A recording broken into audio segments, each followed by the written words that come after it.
the ads made it look so scary that I thought that couldn't possibly be us, because what we have, it's not scary. It's not that. Yeah. Tessie and I are at school pickup, and we're sitting out in the car, and this might be the quietest time that I have all week, even though Tessie may be providing some commentary.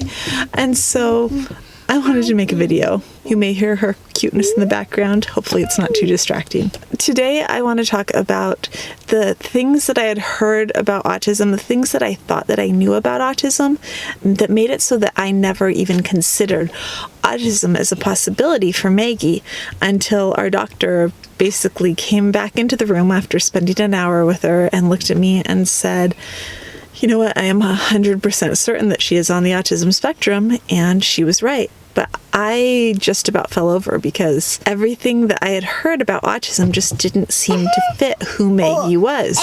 And then once I started... You did? You did? Once I started reading about autism and learning about autism, it all clicked into place and it all made sense. But a lot of times the signs, I think, even the signs that I talk about, don't necessarily show up in the ways that you expect them. I think maybe especially with girls. And so that is what I want to talk about today. Today I want to talk about the things that kept me from realizing that Maggie was autistic when she was a little kid. She was diagnosed at 3 years old. So she was still diagnosed pretty early, but that was really just because she had a great doctor who paid attention and who caught it, because we had no idea.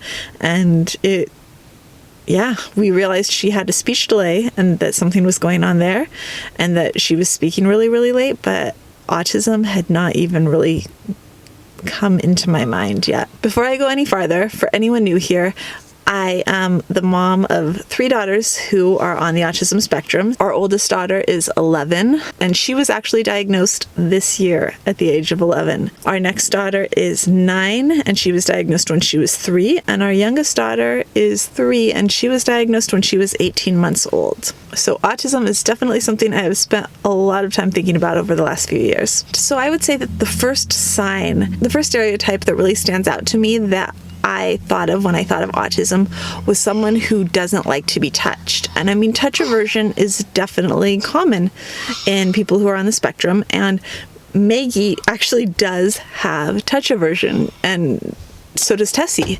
They both don't like light touch, and Maggie and Tessie, when Tessie was born, she didn't like to be touched at all, which has changed a lot as she's gotten older.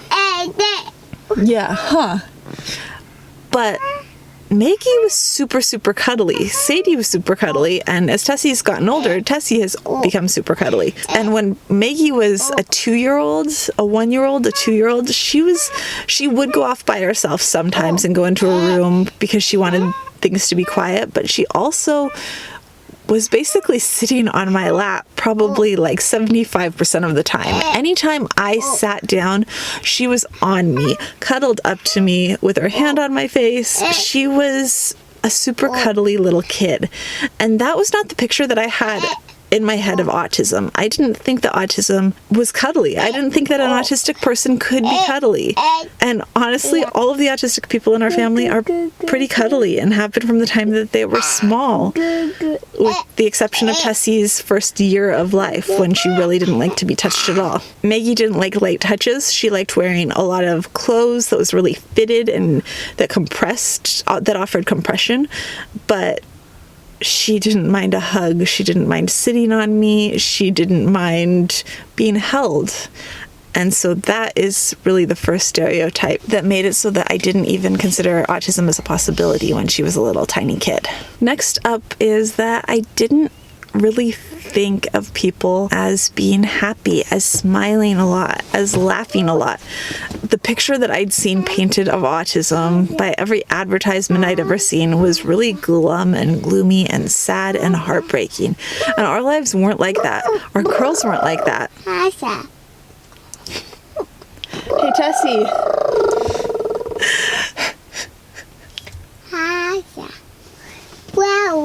Wow. You are really happy right now, huh? So, that was another reason I didn't think it could be a possibility, was our girls were so happy.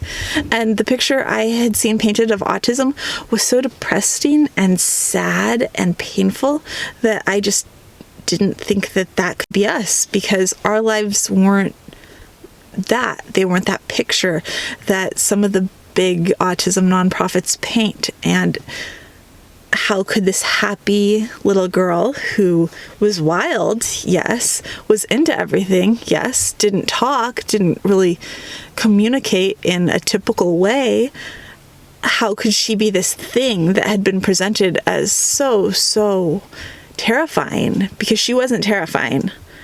And so for me, that was really the second stereotype. It was a disservice that was done by all the fear-mongering that's gone on, because it was painted as something so scary that when it was actually in front of me, I didn't recognize it, or she probably would have been diagnosed really, really early.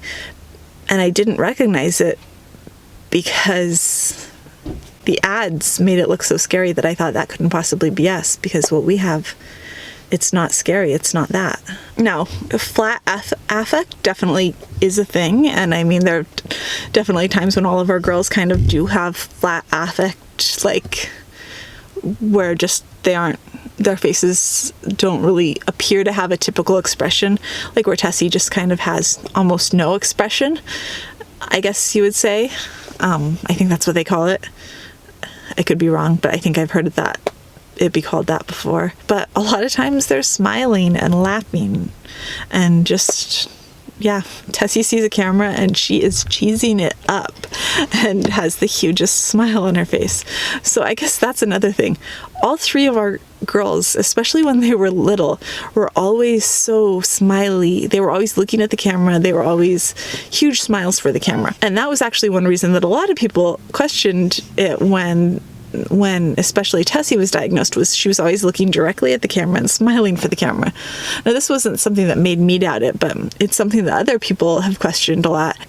But your kids are looking at the camera and they're smiling for the camera, unless I'm actually trying to get all my kids to smile for the camera at the same time, and then it's just impossible. But that's something different altogether. Anyhow, so that was something I've been asked. And the thing is, for us, looking at a camera wasn't really a problem, or looking at a phone wasn't really a problem for our kids. They were always really interested in electronics, all of them.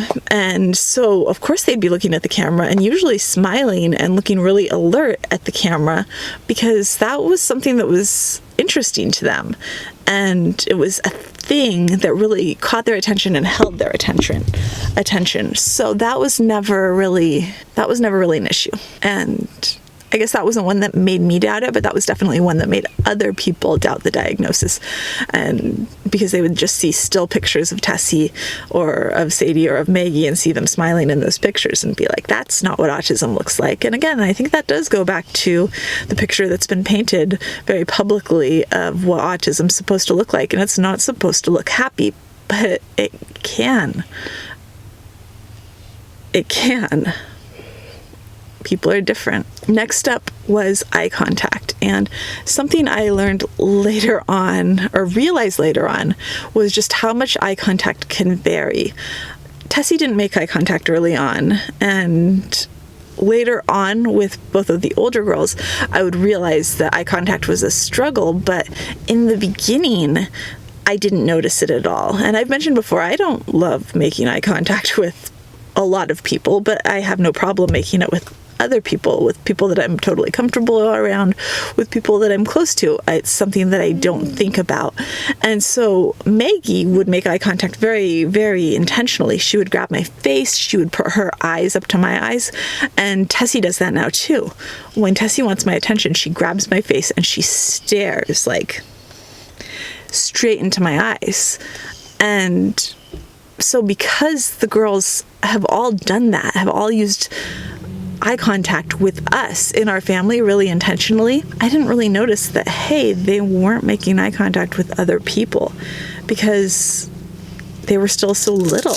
And I mean, they're looking at you. It's hard to really see where your kids are looking. It's hard to notice if someone's not making eye contact with someone else, because you really notice when a person's making eye contact with you, not other people.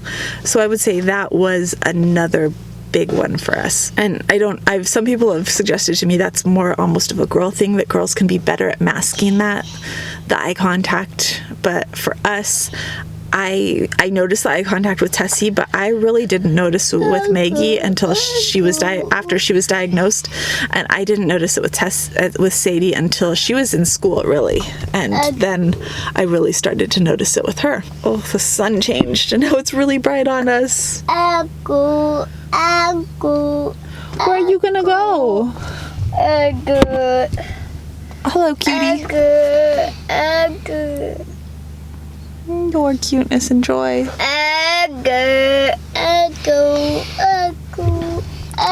So those are really, and I would say the other thing that I didn't expect was, the other stereotype was that the stims weren't really what I expected.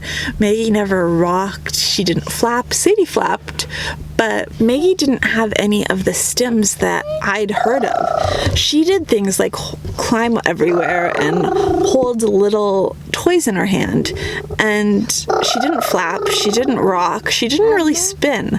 Sadie and Tessie actually both had a lot more stereotypical signs, but Maggie's signs were little, like she would like to stroke my hand over and over again, touch my hand over and over again, until I felt like my thumb was gonna fall off. She would do things like that, but they weren't really the big gross motor movements that you see in movies, or, you know, that are really stereotypical that people expect. Anyways, it is time to go pick up the kids, and that was actually my last point. Those were some of the signs that didn't quite look like what I expected them to look like. That is it for today. If you like this video, we'd love it if you'd give it a thumbs up, and if you're interested in all things autism, we'd love it if you'd hit subscribe, and I'll see you tomorrow. Bye.